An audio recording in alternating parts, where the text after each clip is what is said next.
just want personally to welcome each and every one of you po sa tahanan ng Panginoon. And of course, lahat po ng mga nanonood po sa online, welcome po sa atin pong gawain.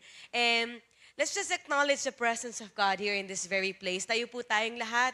At as we receive the word of the Lord today, ay patuloy na maranasan natin, maintindihan natin ang salita ng Panginoon. Let's all pray. Panginoon, marami pong salamat sa araw po na ito na iyong binigay sa bawat isa po sa amin.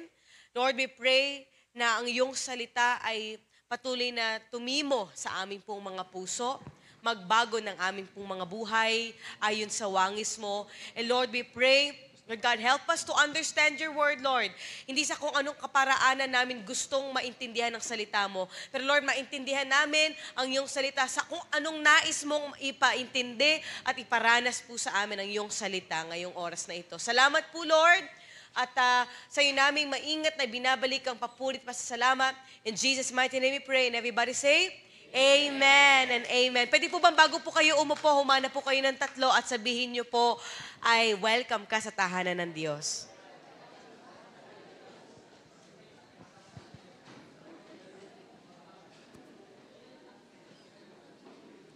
Makakaupo na po tayo ngayong oras po na ito. Gusto ko pong selyuhan yung atin pong series na Able to Give Thanks last Sunday. At ngayong araw po na ito, I would like to, talk about something coming from my heart and of course coming from the Word of God. Kaya po, ang title po na ating pong pag-uusapan ngayon pong araw na ito is Your Conviction Matters. Your Conviction Matters. In this world that we live in right now, napakahalaga po na tayo ay namumuhay with conviction. Sabi nga po natin, conviction.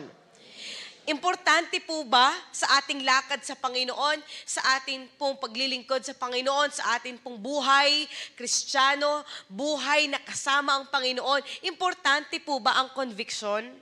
Sabi mo sa katabi mo, conviction. Sabi mo sa nasa likod mo, importante ang conviction.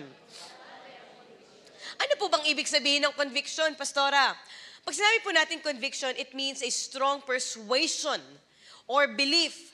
Yung talagang naniniwala ka, ito yung pinaniniwalaan mo. And with that, it is also a state of being convinced. You are convincing yourself, convinced ka, kaya mo tinatayuan. Sa Tagalog po, pag sinabi pong conviction, ayan po yung pananalig, paninindigan. Merong katatayuan. Kasi napakahalaga po, totoo po ba, kapag gumagawa po tayo ng desisyon sa buhay, napakahalaga po na meron tayong conviction in whatever decisions that we will be going through in life. Amen po ba? Apaka-importante po nun. It's either for every choices that we make. Hindi lang po tayo nagdedesisyon basta-basta. Although for some of us, naranasan na natin magdesisyon ng padalos-dalos. Totoo po ba yon? Pero mga kapatid, ang panalangin ko po para sa bawat isa po sa atin that starting this day forward, with the help of the Holy Spirit in our lives, we will decide on things with conviction. Sabihin nga po ulit natin, conviction.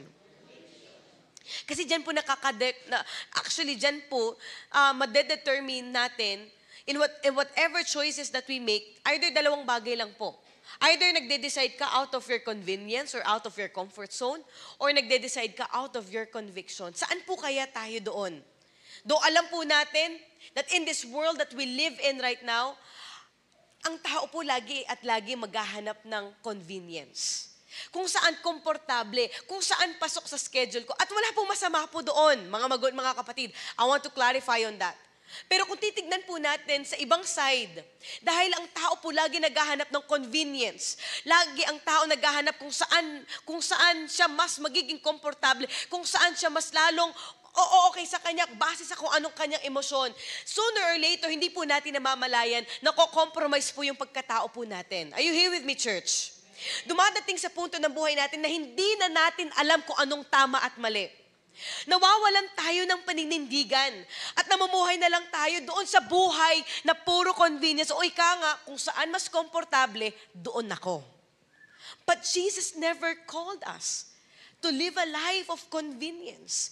Jesus never called us to live a life in our comfort zone. But I do believe in my heart, mga magulat, mga kapatid, that Jesus called us to live a life of conviction. Sabi nga po natin, conviction.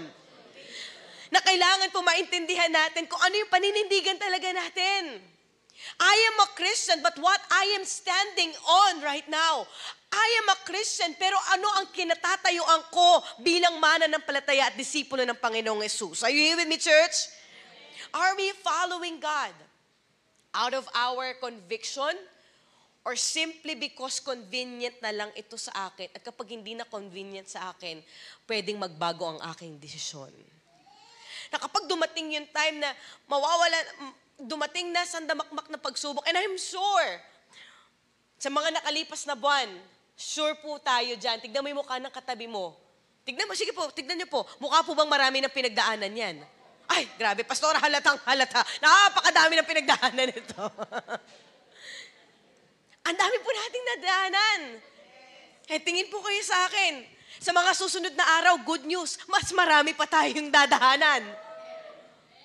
But the question is this.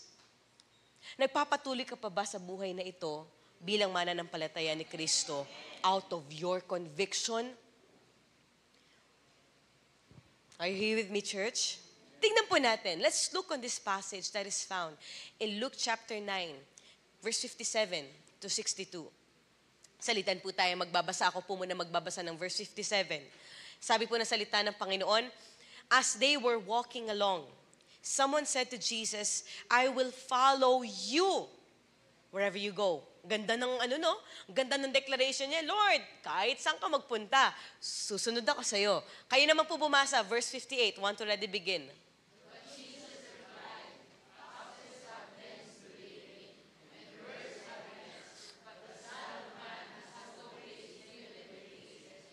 Ayan ang katugunan ng Panginoong Hesus. Just imagine, no? Pwede namang sabihin ni Jesus, wow, welcome to the club. Tara, serve tayo together. Pero makikita po natin, on a deeper level, bakit ito ang response ng Panginoong Hesus dito sa gustong sumunod sa Kanya? Let's follow along with verse 59. Another scenario, another person. He said to another person, ito naman iba. Yung una, nung isa, siya yung nag-uudyok, gusto niya sumunod kay Lord. Ito naman, si Lord ang nag-invite sa kanyang sumunod sa Kanya. Sabi ni Lord sa kanya, come, follow me. The man agreed, umuo naman. But he said, Lord, first, let me return home and bury my father. Verse 60 po, kayo naman po, sabay-sabay na natin basahin, want to already begin. But Jesus told him, your duty is to go and preach about the kingdom. So yun na nga po, makikita natin, dalawang gustong, or there's a possibility for them to become a follower of Jesus. Imagine niyo po kung kayo po si Jesus during that time. Tapos may gustong sumunod sa'yo, usually, ano po magiging reaction po ninyo? Sige po, pwede po kayo sumagot. Ano po magiging reaction? May gusto sumunod sa'yo. Masaya, wow, kitang-kita ko po sa inyong mga mukha. Masaya po, di ba? Wow, salamat, may gustong sumunod sa akin. But, I want us all to emphasize that. I want to emphasize this to each and every one of us, that Christianity is not living a life of convenience. Kaya sabi nila, kung mapapansin po natin in verse 58, kung dadalhin natin in our context today, tinatanong ni Lord itong follower na ito, o gustong sumunod sa Kanya, sigurado ka? Gusto mong sumunod? Hindi po niya tinitrick itong tao po na ito into a question bagkus tina-challenge po niya itong tao na ito. Sigurado ka, are you really sure you want to follow me? Sinasabi niya, or gusto mong sumunod, pero sabi ni Lord, hindi ito magiging madali. At totoo po ba, ang buhay na lumalakad sa Panginoon ay never naging madali. After nating ibigay yung buhay natin sa Panginoon, hindi po ito nangahulugan na kinabukasan okay at smooth at hindi na tayo dadaan ng problema ng buhay. Actually nga, the more that we are giving our lives to Jesus, mas lalo pang tumindi yung mga pagsubok na dinaanan po natin. Totoo po ba yun? Sino po dito makaka-agree at makaka-relate? Ang dami na nating dinaanan as we follow Jesus in our lives. Kaya nga sabi ng Panginoon sa Kanya, sigurado ka gusto mong sumunod kasi hindi magiging madali ito.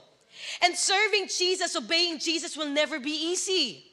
Kaya nga po sabi niya, yung mga foxes may lungga. Yung mga ibon may nest. Sabi ni Lord, ako kahit saan ako, are you really willing to follow me? Kahit saan kita ilagay, willing kang sumunod sa akin? Oh, hallelujah. Are you here with me?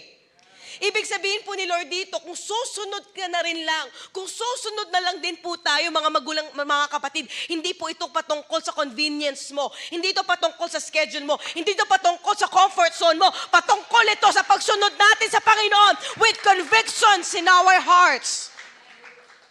Sundan po natin yung story. May sinabihan po siya, come, follow me. Ganda no, kasi wow, sa dinami-daming tao, isa yung taong yun na sinabihan ni Lord na come follow me. Hindi lahat sinabihan ni Lord ng ganun. Isipin niyo po yun ha. Come follow me. Tapos ano po sabi ng lalaki? Nag-agree naman siya. Pero sabi niya, Lord, first let me return home and bury my father. But Jesus told him, let the spiritually dead bury their own dead. Your duty is to go and preach about the kingdom of God. And I want us all to understand this passage. Kasi pwedeng habang binabasa po natin ito, iisipin natin, ay grabe naman, parang wala namang puso si Lord. Pwede namang namatayan, pwede namang sabihin ni Lord na, condolence, sige, ilibing mo muna yung pamilya mo. Or maaring in our context, pwedeng nasa isip na, ganun ba, kailangan ba nating gawin ito? Daming possibility po, mga kapatid. At kung siguro nag-yes siya kay Lord, nang walang anumang anything na pwede niyang i-add on dun sa kanyang declaration sa Panginoon. Kasi umuo naman siya eh. Kaya lang may simunod na sinabi siya eh. Lord, pwede bang gawin ko muna ito? Siguro isa na siya dun sa mga disciples ni Christ. Pero tingnan po natin, iba na naman yung response ni Jesus po dito. Sabi doon, let the dead bury their own dead. Kung iisipin natin, parang walang puso. Totoo po ba?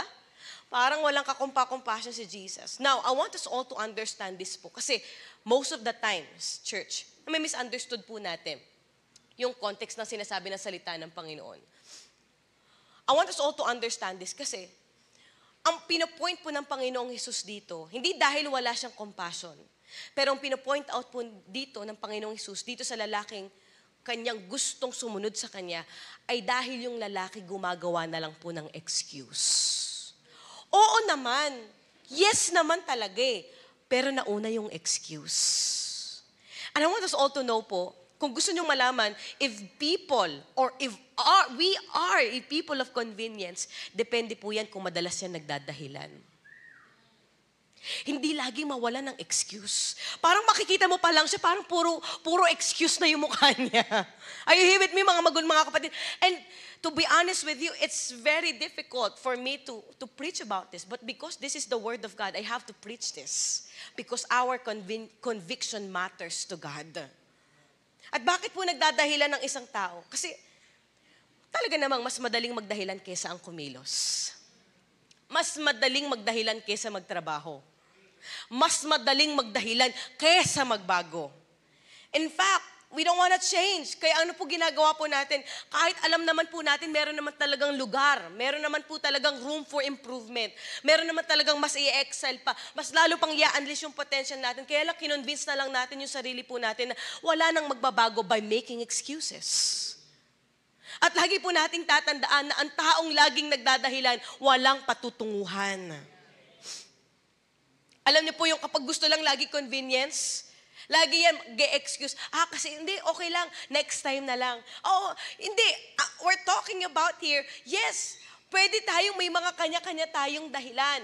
And those are valid. But sometimes, when we choose to serve God, when we choose to walk in this life together with Jesus, mga magulat, mga kapatid, I hope and I pray na ma-break po yung bawat excuses po natin so that it will not be hindered from serving the Lord. Palakpakan po natin ang Panginoon.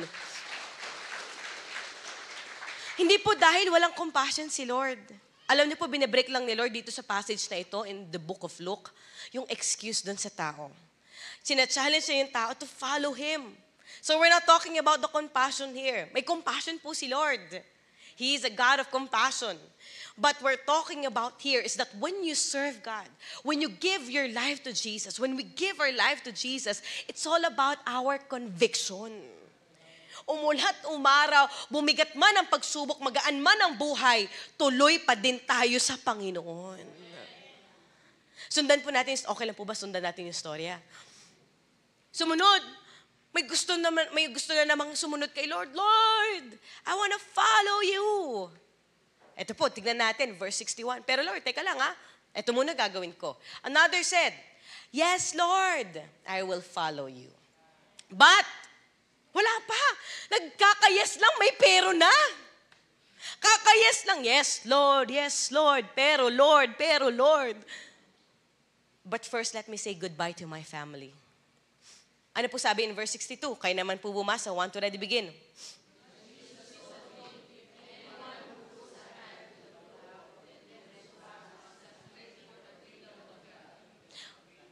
Kita po natin, yes, Lord Pero naunahan ka agad ng pero. Pero ano sabi ng Panginoong Hesus sa kanya? Anyone who puts a hand to the plow and then looks back is not fit for the kingdom of God. Lagi po nating tatandaan mga kapatid, that our life with Jesus should be a life of conviction. You don't just follow Him because of your emotions, but you follow Him out of your conviction.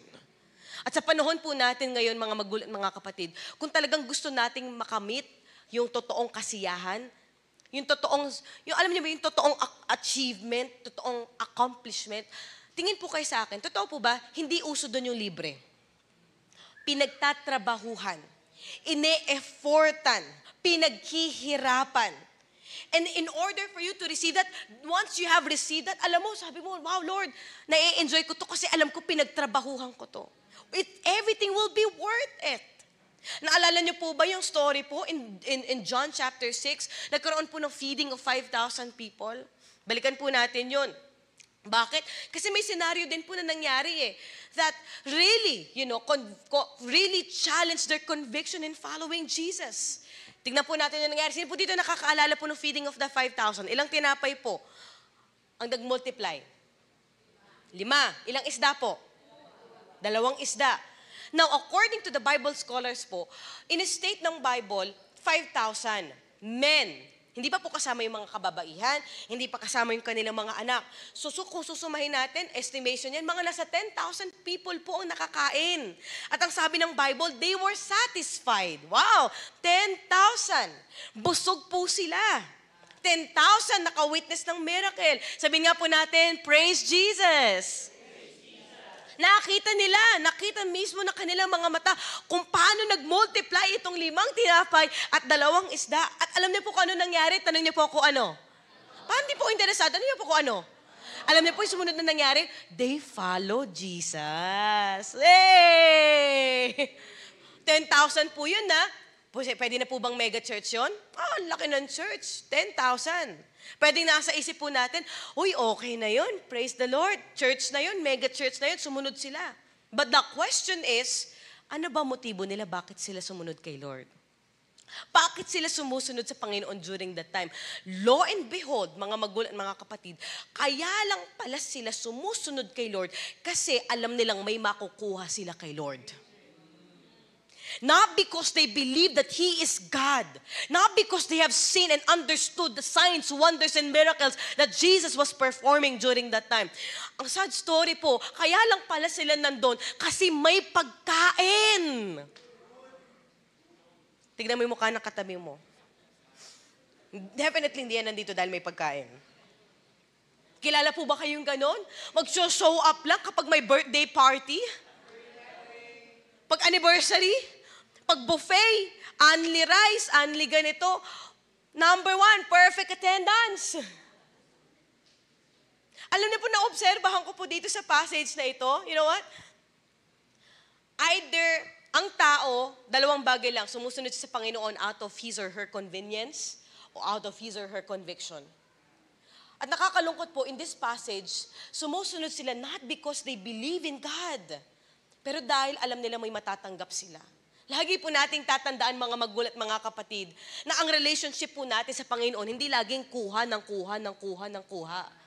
God is giving us at the same time the opportunity for us to give back something to God. So alam niyo po ano nangyari? Gusto niyo po ba ituloy natin yung story? Alam niyo po ano nangyari? Dinaretsa sila ni Lord. papansin ko, ito, lagi, puro na lang pagkain yung nasa isip nito, Diniretso po sila ni Lord. Nandito kayo kasi may pagkain, Pagka libre, nandito. Pag-usapang trabaho na, nawawala na. Pag kinorek na, pag nirebuke na, goodbye, world. Ayaw nila gumawa, ayaw nila magtrabaho. For them, it's just a matter of convenience, not their convictions anymore. Hello, are you here with me, mga kapatid? And sometimes, ganun ang thinking ng mga tao. Kailangan kapag sumunod tayo sa Panginoon, feeling natin kailangan automatic may ibabalik sa atin. Parang ginawa po nating vending machine si Lord. Lord, dapat nag-offering ako, bukas dapat may blessing na. Lord, pag nag-pray ako, umattend ako, dapat kinabukasan, answered prayer na ako. Lord, pagka nag-serve ako sa ministry na to, kinabukasan, dapat, Lord, may open opportunity na kaagad kinabukasan. Ginawa nating vending machine na si Lord. Hello? Next thing na mapapansin po natin, kapag nawala na yung convenience sa tao, doon ka makakakita ng mga taong madaling umayaw. Tignan po natin ano nangyari in verse 26 in the book of John chapter 6. Jesus replied, ito po sabi ni Lord, I tell you the truth. You want to be with me because I fed you. Not because you understood the miraculous sign. Very straight to the point. Actually, hindi ko na nga po kinuha yung Pinoy version. Baka mas lalong masakit po sa puso mapakinggan yung Pinoy version. Pero sabi niya, kung tatagalogin natin, sinasabi ko sa iyo yung totoo. I'm saying to you what is true. Nandito ka lang kasi pinapakain kita. Hindi dahil naiintindihan mo yung ginagawa ko sa buhay mo. Are you here with me, mga magulat, mga kapatid? Anong next thing na sinabi ng Panginoong Hesus in verse 27? Do not work. Kayo po magbasa. Want to ready begin.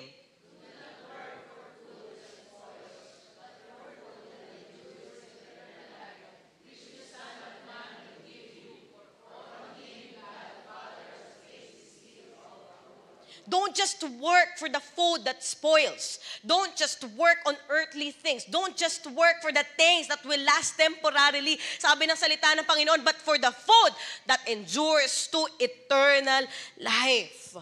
Akala po ng tao patungkol lang sa tinapay during that time. Yung magpasatisfy sa kanilang mga stomach. Pero sabi ni Lord sa verse, hanap kayo ng hanap sa bread. But the Bible is declaring that He is the bread of life. Sabi ni Lord, ako satisfaction mo, na kapag dinesire mo ako, mapupuno ka. Alam niyo po, nung sinabi yun ni Lord sa kanila, hindi nila maintindihan. Sabi nila, kainin niyo ako kasi I am the bread of... Akala nila, literal, kakainin si Lord. Hindi po ito cannibalism. Pero ang ibig sabihin po ni Lord doon, partake of me, partake of my suffering, makiisa ka, dadaan ka ng pagsubok as you follow Jesus. Hindi magiging madali. Pero dahil nakipag-isa tayo kay Kristo, sa hirap man at sa ginhawa, mga magulat, mga kapatid, tuloy pa din ang buhay. Breakthrough will come.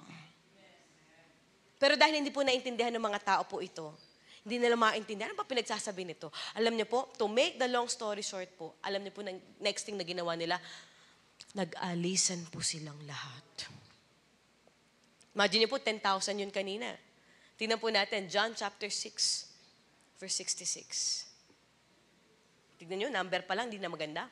666. Ano po sabi? From this time, many of His disciples turned and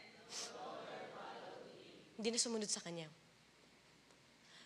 Nung na-rebuke na, nung may correction na, nung sinabi na ni Lord yung totoo sa kanila, hindi magiging madali ito. Lahat po sila nagsialisan. And I hope and I pray, mga magulat, mga kapatid, tingin po kayo sa akin. Sana hindi kayo nandito dahil madali lang. I hope and I pray na nandito ka kasi kahit alam mong mahirap, yes, mahirap, challenging. Kaya nga sabi ng Bible, take heart for I have overcome the world. It's gonna be tough. Pero tutuloy pa din tayong sumunod at magpatuloy sa Panginoon kahit mahirap dahil may conviction ka.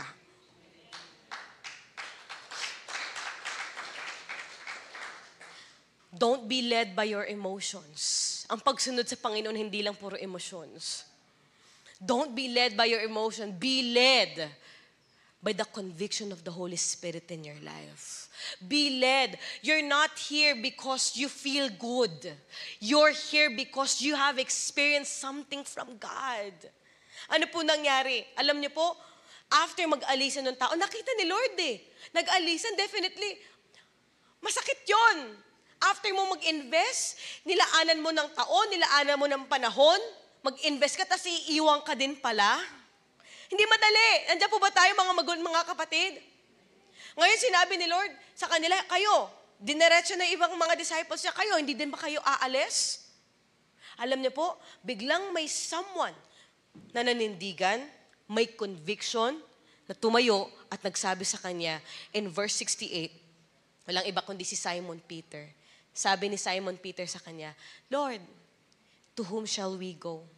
You have the words of eternal life.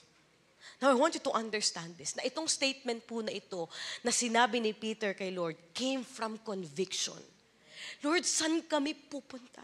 Saan ako pupunta, Lord? Saan ako pupulutin? Ikaw ang source ng buhay. Hindi ako aalis. Hindi kita iiwan, Lord. Kasi ikaw ang buhay ko. Remember this church, that people of conviction are people of the word. Because Peter knew that Jesus is the bread of life. Yung choice natin, yung decision po natin, yung people na may conviction, lagi po yan grounded ng salita ng Panginoon. Pag wala sa salita ni Lord, ligwak. Pero Lord, kapag yan nasa salita mo, pangako mo, Panginoon, Lord, hindi matitibag kahit bagyuhin man. Lord, maninindigan ako, tatayuan ko ang salita mo. Huwag kang lalayo sa salita ni Lord, mga kapatid. Amen po ba? Number 1, 4 na bagay lamang po ang nais ko pong iwanan sa inyo, and I'm done. People, how can we know if people have conviction? Number 1, people of conviction look toward what is ahead because they know that everything is worth it. Hindi nila iniisip lang yung ngayon. Hindi lang nila iniisip yung emosyon nila ngayon. Ang iniisip nila yung bukas. Iniisip nila yung dapat mahalaga. Iniisip nila yung mas importante sa lahat. They're looking towards to that. Pwedeng ito yung nakikita natin ngayon. But these people with conviction fix their eyes on Jesus, who is the author and the finisher of our faith. Naalala niyo po ba yung story ni Esau at saka ni Jacob? Ni Esau at saka ni Jacob? Sino ang kanilang tatay? Si Isaac. Now, ang original plan po talaga, dahil panganay po si Esau, sa kanya dapat ibibigay. Sa kanya dapat i-declare yung birthright, yung inheritance. Pero ano po nangyari kay Esau? May right siyang tumanggap pero alam niyo po ginawa niya, tangin niyo po kung ano? Pinagpalit po niya. Pinagpalit niya saan? Tanong niyo po kung ano? Pinagpalit niya sa sabaw. Sipin mo yung blessing, birthright, pinapamana sa'yo. Madadala mo up to your generation, future generation, pinagpalit dahil nagugutom. Pagkain na naman. Pinagpalit niya yung future niya sa sabaw. Pinagpalit niya yung kanyang inheritance dahil convenient sa kanya, kumain muna. Parang ganito lang po yan. Pinagpalit yung exam sa kodigo. Pinagpalit yung eternal blessing sa wisik-wisik na blessing. Pinagpalit yung future sa kung ano nakikita ngayon. Kaya lang ang tanong po mga kapatid, ano ang mas importante? Yung convenience mo o yung conviction sa'yo ni Lord? And these people, remember this, I hope and I pray, maging challenge po ito sa lahat po sa atin, mga magulat, mga kapatid. As we live a life of conviction, we always see the vision that God has placed in our hearts. Pangalawa po, people with conviction stand on their principles. May paninindigan, in short. Alam nila kung anong pinaniniwalaan nila. Kahit anong tibag dyan, kahit na anong bagyo ang daanan yan, mananatili yung nakatayo. Kasi bakit? Ang conviction niya hindi sa emosyon niya. Ang conviction niya base sa salita ng Panginoon. Ito na yung agos ng mundo. Ito na yung ginagawa ng lahat. Pero dahil meron siyang pinaninindigan, alam niya kung anong tama, kung ano yung dapat gawin for the glory of God. May nakakakita man o wala, you stand on your principle. You stand firm on your decision. Hindi porkit ginagawa ng lahat, ibig sabihin nun tama na, tapos sasabay ka pa. You stand on your conviction. Sabi nga po natin, conviction. Number 3, people with conviction are dependable. Ibig sabihin po, dahil nakikita na ng mga tao na sa paligid nila, na meron silang paninindigan, they know what they say, may isang salita, yung ginagawa po nila hindi magiging apektado dahil sa kanilang emotions. In short, consistent po sila. Tignan nyo nga po yung mukha ng katabi po ninyo. Mukha po bang consistent yan? Amen. They are dependable. Mawala na lahat, pero yan, isa yan sa mananatili. Alam mo yung parang, I hope and I pray, gano'n na maging connotation sa atin. Alam mo, umalis na lahat, pero yan, isa yan sa mga nanatili. Nakita ko yung isa yan sa mga nagstay, na naglilingkod pa rin sa Panginoon, na binigay ang buhay niya para sa Panginoon. Jeremiah 17 verse 8, they are like trees planted along a riverbank with roots that reach deep into the water. Such trees are not bothered by the heat or worried by long months of what? Drought. Dumaan na tagtuyot. Pero tingnan niyo po their leaves stay green. And they never stop producing fruit. Fresh pa din, tagtuyot na, pero namumunga pa rin. Grabe po yung mga taong may conviction. Now, this is a picture of people with conviction. Imaginein mo ang isang puno, yung gaano po kalalim na root po niyan, kahit na may storm pa, hindi basta-basta maa-uproot. Hindi basta-basta masisway. Hindi basta-basta masisira. Sabi doon, they're not bothered. In short, hindi affected. Ano ng mga noises na nangyayari sa kanilang kapaligiran, hindi yan affected. Are you with me, mga magulang, mga kapatid? I'm just preaching the Word of God, and I hope and I pray that this strikes into your heart this morning. Na Lord, oo nga no, where am I today? Nasaan na ba ako ngayon? Am I still living a life of conviction, or am I already living a life of convenience? And last but not the least, number 4, people with conviction are faithful. Faithful. No, the term faithful ay napakamabigat na salita po ito. Totoo po ba? It's a very big word. Especially sa marriage. Tama po ba? Taas ang kamay ng may asawa po dito. It's a big, big word. Pero alam niyo po, kahit sa ang aspeto ng ating po mga buhay, dalhin natin to. And you'll never go wrong. You'll never go wrong. When you are in the will of God, when you know what you are standing, kahit na wala pa nakakakita sa'yo at may nakakakita sa'yo, you will be faithful in whatever you do. In small things and in big things. Naalala ko po, meron pong isang reporter na nagtanong sa elderly couple. Kanina po nagtanong ako nung 8 a.m. service po natin. Nagtanong ako, sabi ko, meron na po ba ditong matagal na? Sino ba dito yung pinakamatagal na sa kanilang marriage life? Kasi ito pong reporter, ang tinanong niya, yung 65 years ng married. Kanina po, ilang taon yun? 53 kasal. Meron po pa bubang tataas po doon? 53 kasal? Yung iba po, mga ilang taon na po kayong kasal? 30 plus. Ano po yung plus po? Pwede po bang pakidetalye po yung plus? 30, 32. Yung iba po, meron pa po bang higher? Higher? 43? Meron pa po bang tataas sa 43? 43? Meron pa po ba? 43? 43? Ba't yung iba sabi, nakalimutan mo, no? 43. 43. Pero ito po, mga kapatid, 65 years. Just imagine. Sabi ng reporter, paano nyo na-manage yung relationship nyo for 65 years? Alam niyo po, sabi ng babae, if we were born in a time that if something was broken, we would fix it and not throw it away. You fix it. Naayos namin. Hindi namin sinasayang, hindi namin tinatapon ng lahat. At maraming bagay sa mundo pong ito, and I'm sure, nakakita na kayo na napakaraming bagay na nasira na in all aspect of your lives. Whether material man, emotional, relational, everything, finances, everything. Let me give you an example. Kapag po ba ang sasakyan ay nasira, ano pong gagawin po ninyo? Tatapon? Papagawa muna. Tama po ba? Papagawa mo muna. Hindi mo siya basta tatapon. Cellphone mo nasira. Ano pong gagawin ninyo? Tapong ko na to, bilhin na lang ako ng iPhone 16 Plus Pro Max. Plus na Pro Max pa no? Bilhin na lang ako. Hindi po. Ang una mong gagawin, ano po? Papaayos mo. Ayusin mo ba yun? Hindi mo ayusin yun kasi hindi mo alam paano umayos nun. Ipapaayos mo yun sa eksperto. Sa may alam kung paano umayos nun. You leave it up to the expert. But you fix it. You don't throw it away.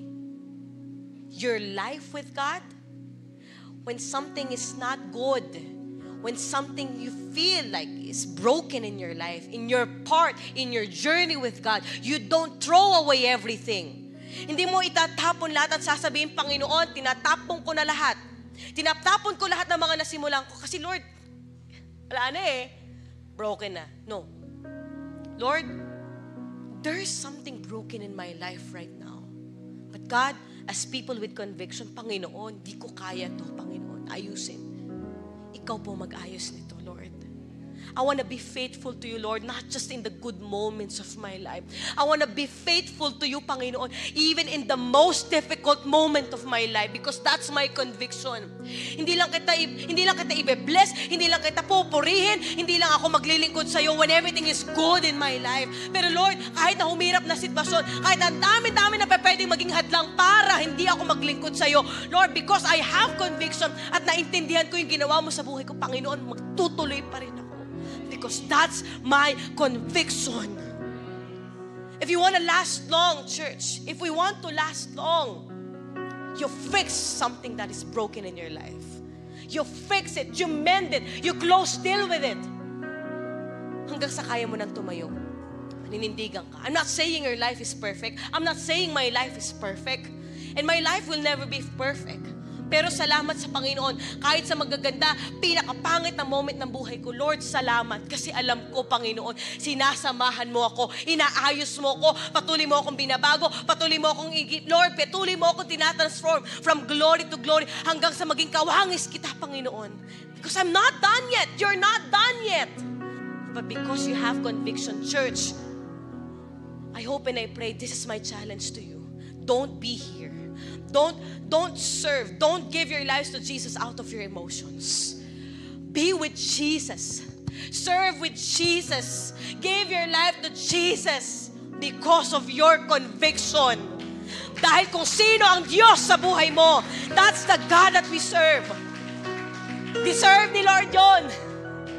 And one day, makikita mo yung sarili mo, you're finally going to say, everything is worth it.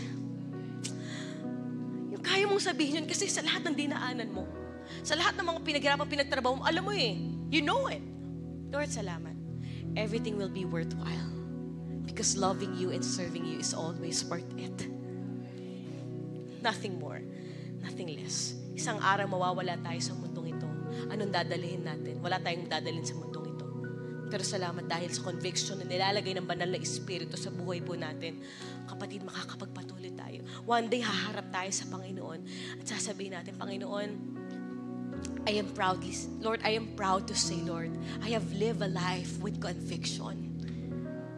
Lord, I've done this. Salamat, Lord, kasi with the help of the Holy Spirit in my life, every time na alam ko gagawa na ako ng mali, pero salamat kasi yung bulong ng banal na Espiritu, yung sigaw ng banal na Espiritu, don't do that, Lord. Salamat kasi sumunod ako doon. Kasi Lord, hindi ako napahamak. Hindi ako napahamak ng conviction ko. Kapatid, hindi kayo papahamak ng conviction mo. Ilalagay ka niyan, ibabalik ka niyan sa kalooban ng Panginoon. Sundin mo yun. Sundin mo ang Panginoon.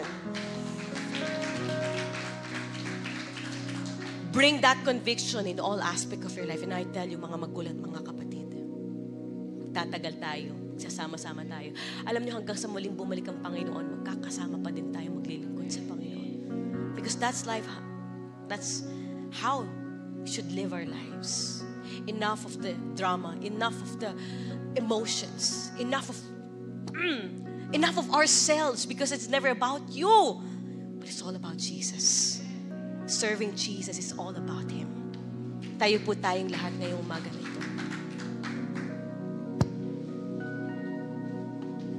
Can we all close our eyes right now and bow down our heads?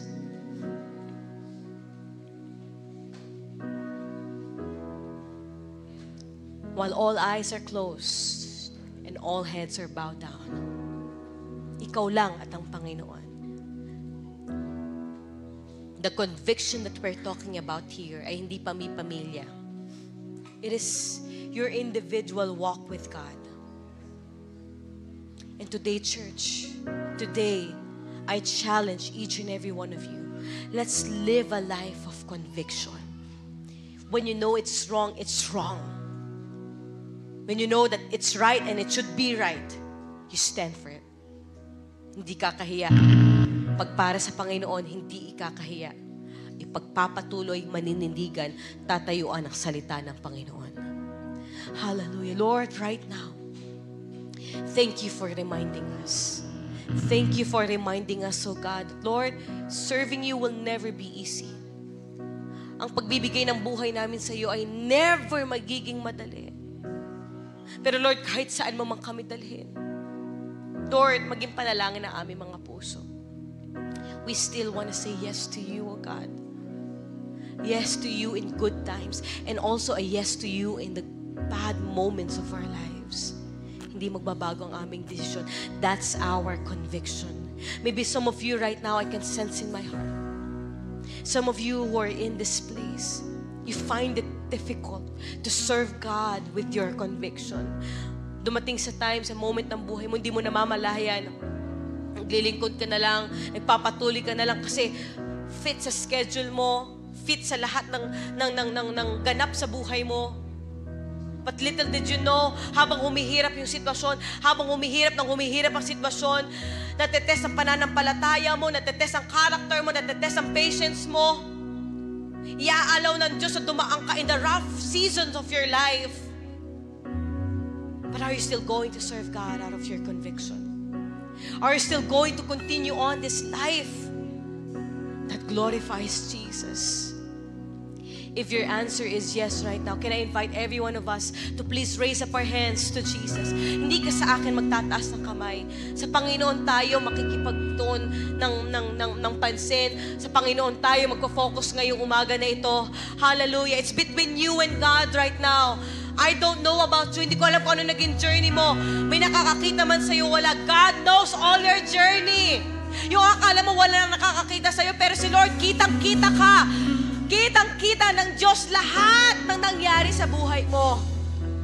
But will you still follow Jesus? Will you still follow the Lord? Hallelujah, hallelujah. Panginoon, sa umaga pong ito, anumang mga excuses, anumang aming nararamdaman para maging hadlang, para hindi kami makapaglingkod sa iyo, na hindi namin ibigay ng buhay namin sa iyo, totohanan, Panginoon, at buo. Lord, right now, we are breaking any excuses. Yes, we are breaking all of this emotion that is hindering us in giving our lives to you, Jesus. Jesus. Hallelujah, hallelujah, hallelujah. Jesus is here. Jesus is here. Anong sasabihin mo sa Panginoon ngayong araw na ito? Would you commit your lives to Jesus right now? Because your conviction matters to God. Your conviction matters to Him. Hallelujah. Let's live up the name of Jesus. Let's live up His name. The God who is worth it. The God who deserves our lives. Hallelujah. Hallelujah. Hallelujah. Let's worship the Lord today, church. Hallelujah. Ikaw lamang ang nagtiwala sa akin, O Diyos, di kita bibiguin. Magtatapat sa iyo, Panginoon. Magtatapat sa iyo, maglilingkod ako, O Diyos, kay buti. Ikaw lamang.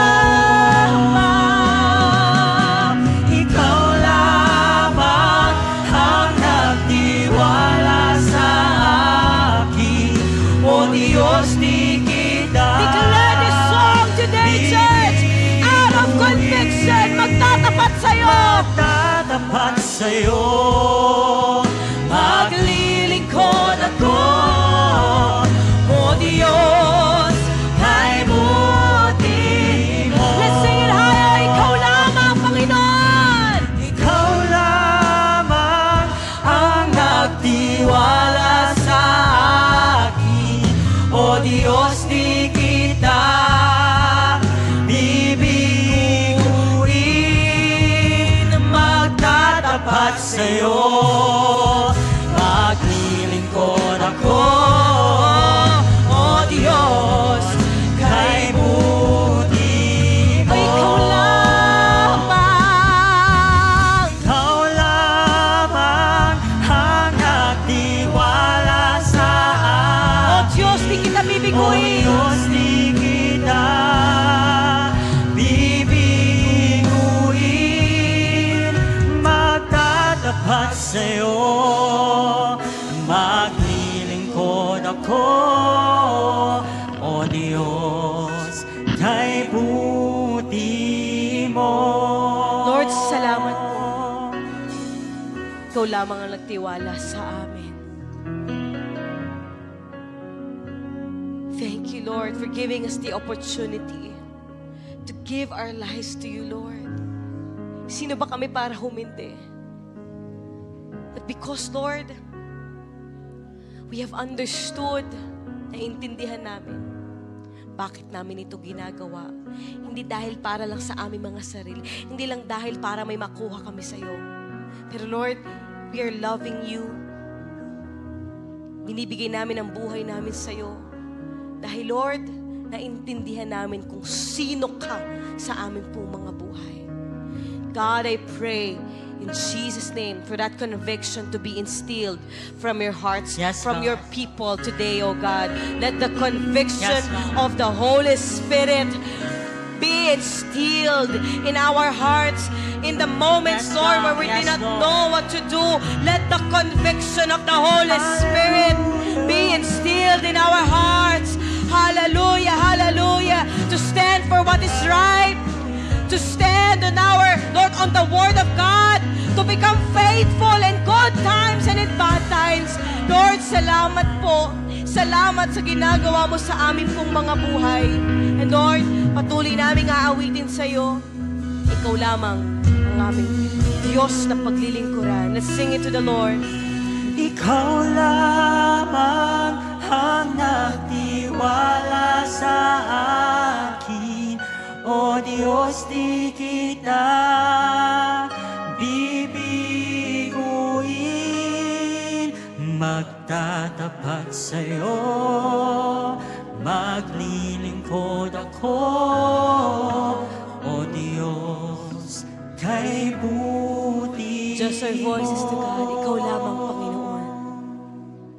Ikaw lamang ang nagtiwala sa akin, O Diyos, di kita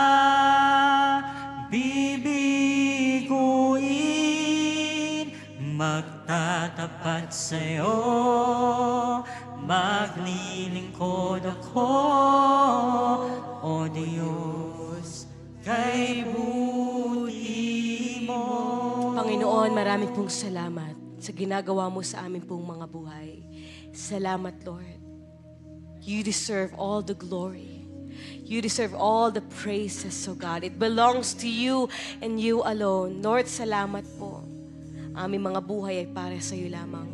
Mabubuhay kami para sa iyo lamang, Panginoon.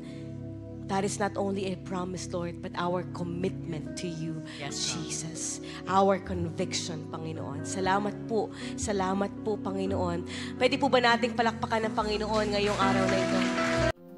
Kung nakaabot po kayo sa dulo ng preaching po na ito, nais po namin kayong pasalamatan na nagmumula sa aming mga puso sa inyo pong pagsuporta at pakikinig ng salita ng Panginoon na handog po sa inyo ng Light Church May Kawayan. Truly indeed, that through this platform po, marami na po tayong naabot sa paanan ng Panginoon for His glory and for His honor.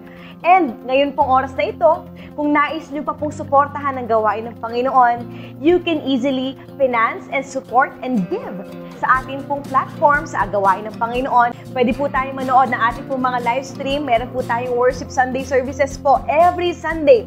That is 10:30 a.m., 1 p.m. for the youth, 4 p.m., 7 p.m., and 11 p.m. po. Philippine time po yan. Maraming salamat po ulit sa inyong time. At sa susunod po na ating po mga preachings, patuloy po nating suportahan. Maraming salamat po and shine for Jesus.